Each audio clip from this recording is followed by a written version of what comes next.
अधिक मास की रहस्यमय कथाएं। Episode number 3। 11 रातों तक सपने में आने वाला साधु।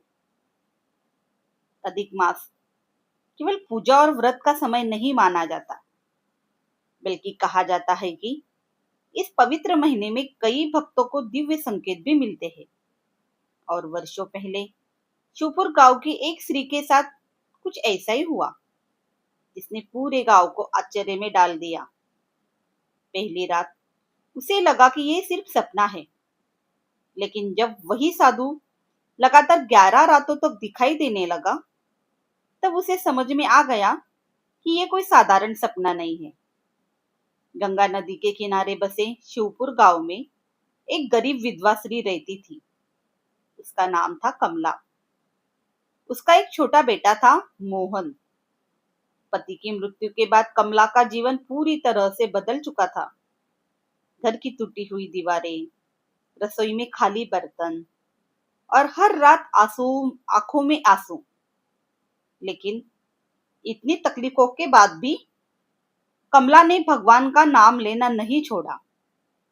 वह रोज सुबह तुलसी के पास जल चढ़ाती और धीरे से कहती, हे प्रभु, बस मेरे बच्चों को सुरक्षित रखना।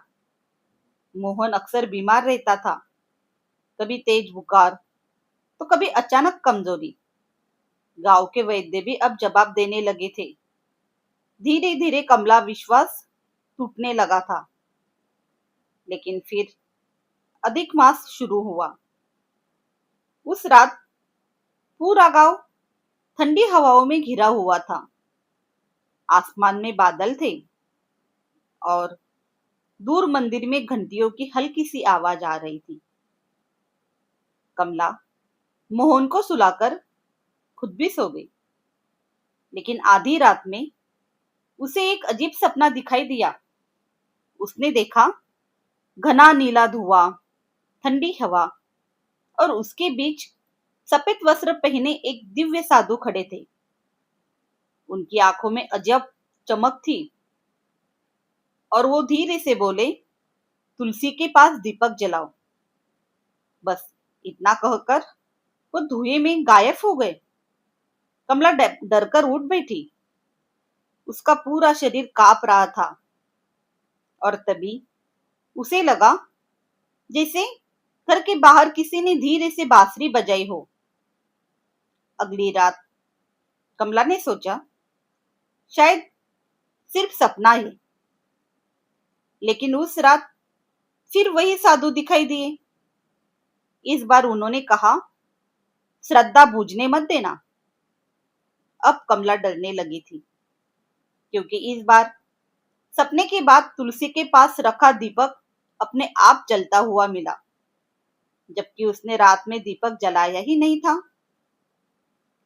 अब रहस्य लगातार बढ़ने लगे थे। तीसरी रात, चौथी रात, पांचवी रात, हर रात वही साधु दिखाई देते और हर बार उनके पीछे हल्का नीला प्रकाश चमकता रहता था। धीरे धीरे कमला के घर में कुछ अजीब होने लगा।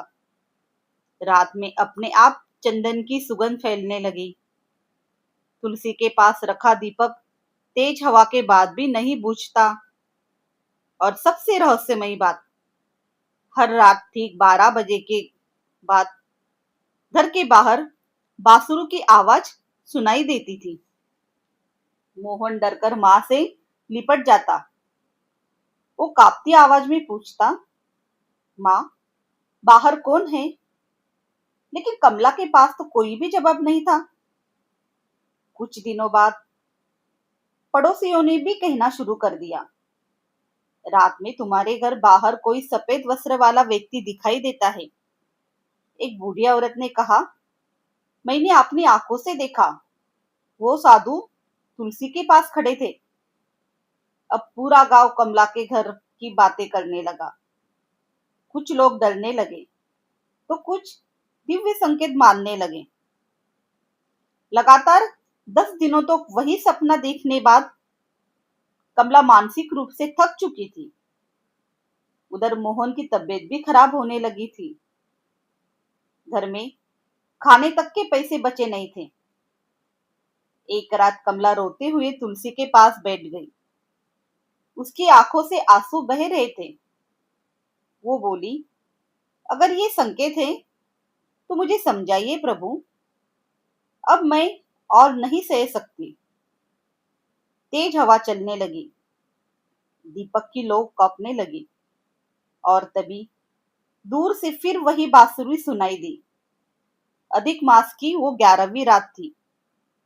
पूरा आसमान काले बादलों से भर गया था। बिजली चमक रही थी। गांव के लोग अपने घरों के दरवाजे बंद कर चुके थे। लेकिन कमला उस रात तुलसी के पास ही बैठी थी। उसने दीपक जलाया और आंखें बंद करके भगवान का नाम लेने लगी। तभी अचानक घर का दरवाजा अपने आप खुल गया। ठंडी हवा का तेज झोंका अंदर आया और उसी क्षण कमला ने देखा, दरवाजा के बाहर वही साधु खड़े थे। सफेद वस्त्र, हाथ में कमंडल और उनके पीछे नीला दिव्य प्रकाश चमक रहा था। कमला डर के मारे पीछे हट गई। लेकिन साधु मुस्कुराकर बोले, डरो मत। जहाँ श्रद्धा होती है वहां भगवान स्वयं उपस्थित होते हैं। इतना कहकर साधु धीरे धीरे तुलसी की ओर बढ़े। उन्होंने दीपक को हाथ में उठाया और अचानक दीपक की लौ बहुत तेज चमकने लगी। पूरा आंगन नीले और सुनहरे प्रकाश से भर गया। हवा में चंदन और कमल की सुगंध फैल गई। कमला और मोहन रोते हुए हाथ जोड़कर बैठ गए। तभी साधु ने कमला की तरफ देखकर कहा, जिस घर में श्रद्धा जीवित रहती है वहां अंधकार अधिक समय तक नहीं रहता। और अगले ही क्षण तेज हवा चली।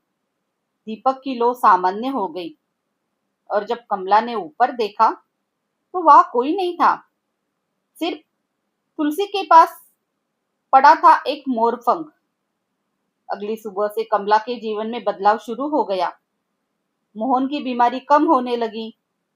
गांव गांव के लोगों ने मदद करनी शुरू कर दी। धर्म में शांति लौट आई। और सबसे बड़ी बात, अब कमला के घर में हर रात वो रहस्यमयी बांसुरी सुनाई देना भी बंद हो गई। लेकिन कमला हमेशा एक बात कहती थी, आज तक मैं नहीं जान पाई वो साधु कौन थे, लेकिन उस रात मैंने भगवान की उपस्थिति जरूर महसूस की थी। कभी कभी ईश्वर चमत्कारों से नहीं, संकेतों से हमारे जीवन में खुशियां भर देते हैं। अगर आपको भी लगता है कि अधिक मास में दिव्य संकेत मिलते हैं तो कमेंट में जरूर लिखिए राधे कृष्ण।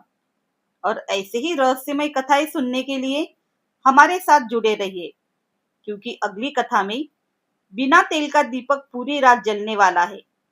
क्योंकि सनातन धर्म कहता है, ज्ञान, भक्ति और कर्म तीनों जब एक होते हैं तभी दिव्यता का प्रकाश उत्पन्न होता है। और यही हमारा पथ है, अपना कदम सनातन की ओर। धन्यवाद।